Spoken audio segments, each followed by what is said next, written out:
तारीख की सुबह लगभग 5 बजे ओलनगंज में रवि कम्युनिकेशन की दुकान पे एक चोरी हुई थी।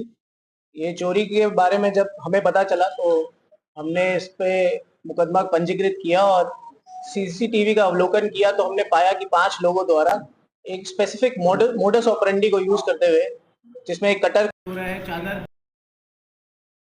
को छुपा के चोरी करने का प्रयास किया गया।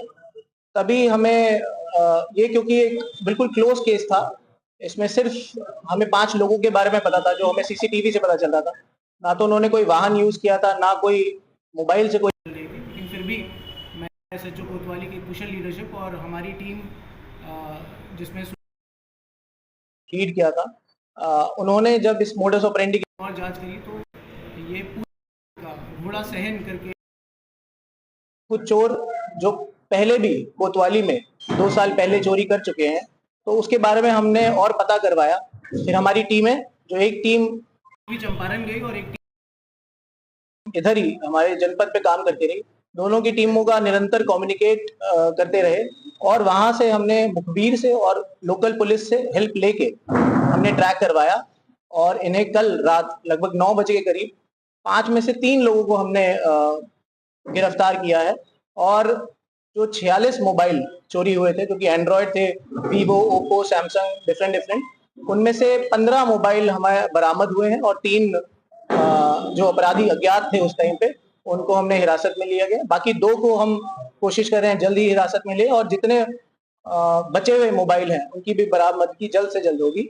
इसके लिए मैं एसएचओ कोतवाली और हमारी टीम जिसको लीड किया सुनील यादव ने, उनको ढेर सारी बधाई देता हूँ, जिनकी कुशल कार्य की वजह से ये ब्लाइंड केस खुल पाया और हमने हिरासत में इन अपराधियों को लिया।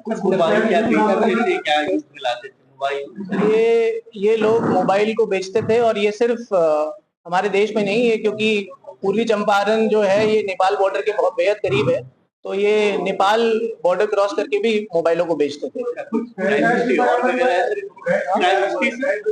इसमें एक अंजय कुशवाहा है और एक अनीश कुशवाहा है। ये पहले भी क्राइम कर चुके हैं और इन लोगों की टीम सिर्फ यूपी में नहीं, सिर्फ बिहार में नहीं, ये हरियाणा, दिल्ली और नेपाल में भी चोरी करती आ रही है। इसमें अंजय कुशवाहा को तो 4 साल नेपाल में सजा मिल चुकी है और अभी हरियाणा की पुलिस ने भी कुछ साल पहले अंजय कुशवाहा को अरेस्ट किया था। तो इन लोगों पे क्राइम हिस्ट्री भी है इनकी, और ये बहुत ही अच्छा हुआ कि ये अभी पकड़े गए, वरना ये आगे भी ऐसी चोरियां को अंजाम देते हैं। बहुत बड़ी घटना को सर इन्होंने अंजाम दिया है। ये जब हमने इनकी मूवमेंट और इनके कार्यों पे और ध्यान देने की कोशिश करी तो पता चला कि 9 तारीख के करीब भी इन्होंने एक चोरी के प्रकरण में निकले थे और इन्होंने एक चोरी करी थी। वो किस क्षेत्र में?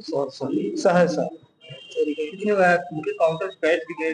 हाँ, कैश भी।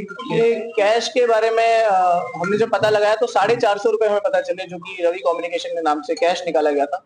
मेनली ये घड़ी और मोबाइल चोरी करते हैं और उस टाइम गले में 450 रुपए ही कैश थे।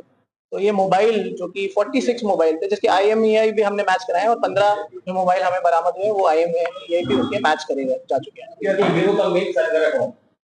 ये इनमें इसको लीड ये अंजय कुशवाहा ही करते हैं और इन्हीं के और भी दोस्त हैं जो वहीं उसी पूर्वी चंपारण में सब मिल के रहते हैं और एक साथ टीम बना के थोड़े थोड़े टाइम बाद ये अलग अलग जनपदों में जाके चोरी को अंजाम देते रहते हैं।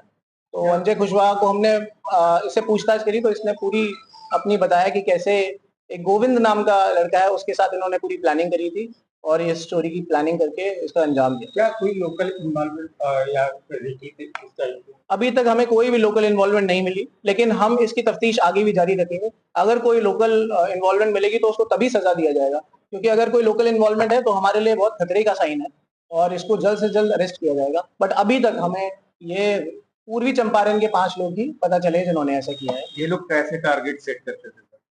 टारगेट इनका यही होता था, ये लोग पहले रेकी करते थे। अब जैसे इसमें गोविंद ने पहले इस एरिया की रेकी कर रखी थी और पता लगाते थे कि ये एरिया में, क्योंकि इनके पास शटर को कट करने का एक कटर है जो यहाँ पे रखा हुआ है, जिसको ये देखते थे और ये उसी तरह प्लान बनाते थे कि इस एरिया में या कोई नई मोबाइल की दुकान खुली है या कहीं मोबाइल काफी महंगे मोबाइल बहुत सारे रखे हुए हैं, तो उसी के हिसाब से ये प्लान बनाते थे। पहले रेकी करते थे, फिर उस एरिया में आते थे और एक दिन पहले प्लान करके रात में निकलते थे। और ऐसा नहीं है कि एक ही दुकान में जाके करते थे, ये ट्राई करते रहते थे डिफरेंट डिफरेंट शटर को काटने में, और जिसमें सफल होते थे उसके सारा सामान को बैग में भर के कभी वहां से चले जाते।